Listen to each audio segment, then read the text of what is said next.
Assalamualaikum dan salam sejahtera murid-murid. Baiklah, bertemu kembali pada video cikgu kali ini. Hari ini kita akan teruskan pembelajaran kita bab 2 aplikasi teknologi. Okey, aplikasi teknologi bab 2 berkaitan dengan teknologi pembuatan. Okey, teknologi pembuatan.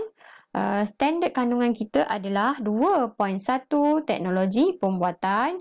Okey, seterusnya kita lihat standard kandungan kita pada hari ini adalah 2.1.3 membanding beza teknologi pembuatan konvensional dengan pembuatan moden. Okey, ini apa yang kita akan pelajari pada hari ini. Seterusnya kita lihat pula objektif pembelajaran kita pada hari ini adalah murid dapat menyatakan perbezaan pembuatan konvensional dengan pembuatan moden dengan betul. Okey, cikgu nak anda boleh menyatakan perbezaan pembuatan konvensional dengan pembuatan moden. Maksudnya kalau cikgu tanya apakah perbezaan teknologi pembuatan konvensional dan moden, anda boleh jawab dengan betul. Baiklah, kita akan teruskan kepada standard pembelajaran kita 2.1.3 membanding beza teknologi pembuatan konvensional dengan pembuatan moden. Ada 7 aspek elemen perbezaan kaedah konvensional dan moden. Okey, ada 7. Okey, yang pertama kita ada masa, yang kedua kita ada hasil, yang ketiga kos, yang keempat tenaga kerja, yang kelima kualiti, yang keenam kuantiti dan yang ketujuh adalah estetika. Okey, ada lebih kurang 7 aspek elemen perbezaan kaedah konvensional dan juga moden. Baiklah, mari kita lihat setiap satu aspek ini di dalam jadual banding beza pembuatan kaedah konvensional dan juga kaedah pembuatan moden. Okey, ada 7 aspek perbezaan yang perlu kita lihat. Pertama, kita akan lihat dari segi masa. Okey, dari segi masa, kaedah konvensional. Okey, lama untuk disiapkan, manakala kaedah moden dapat disiapkan dengan cepat. Nampak tak cikgu ada highlightkan perkataan merah. Okey, kaedah konvensional dia akan ambil masa yang lama. Okey, ambil masa yang lama, manakala kaedah moden dia akan ambil masa yang cepat untuk disiapkan. Seterusnya dari segi aspek hasil. Okey, kaedah konvensional bentuk yang tidak seragam. Okey, maksudnya kalau ada sesuatu produk tersebut, bentuk produk tersebut mungkin tidak akan sama di antara satu dengan yang lain.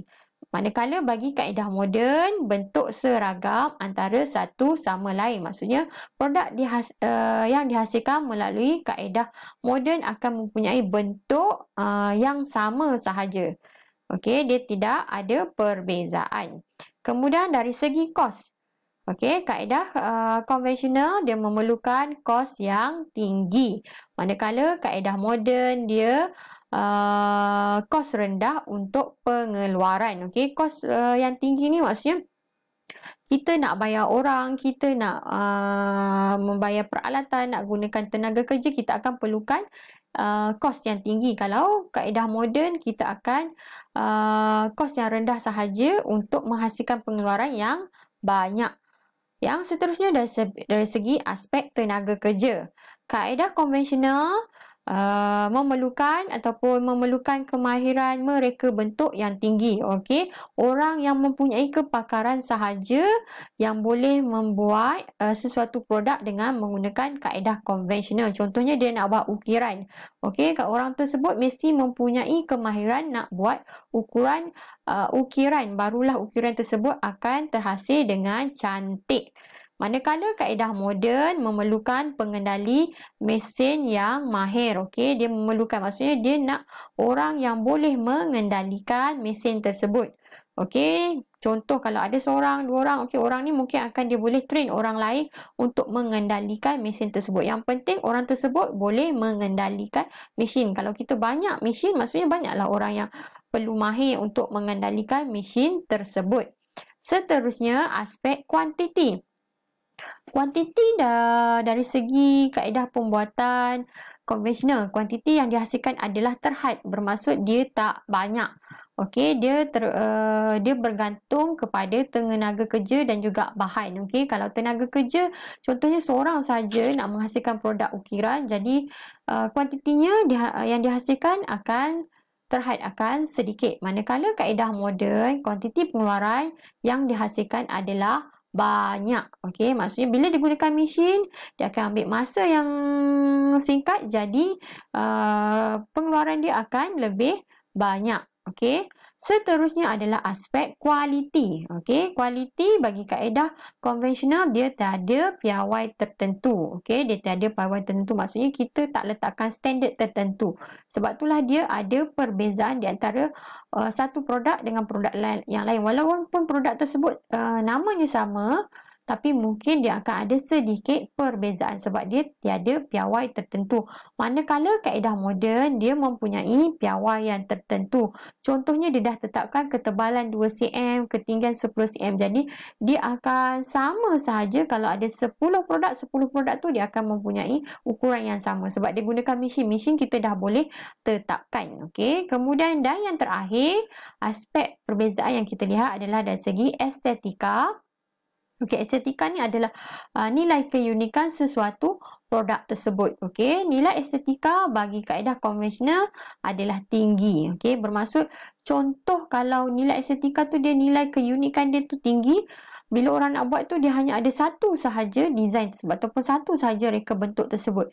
Okey, dia tak boleh nak diulang. Kalau dia diulang mungkin dia akan ada perbezaan sedikit. Itu menyebabkan nilai estetika tersebut tinggi. Contoh dia kata limited edition. Itulah contoh dia.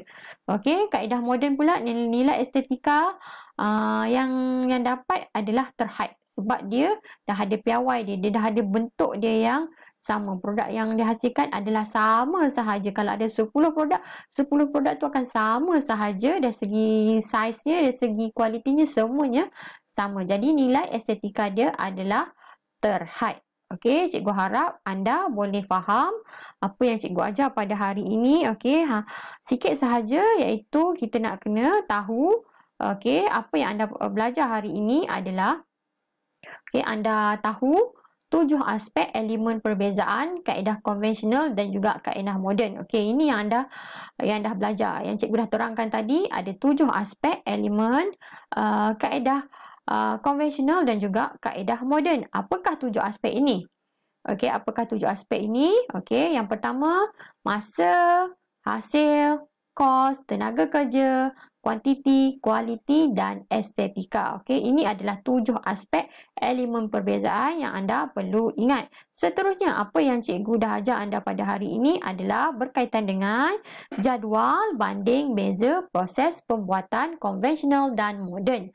Okey, anda dah lihat bagaimana dia membanding bezakan kaedah pembuatan konvensional dan kaedah pembuatan moden melalui 7 aspek ini. Okey, cikgu harap anda boleh faham. Jika ada sebarang pertanyaan, anda boleh bertanya cikgu secara personal. Okey, kalau anda tak faham, anda boleh ulang ataupun boleh tanya cikgu. Okey, itu sahaja untuk kali ini. Sekian, terima kasih.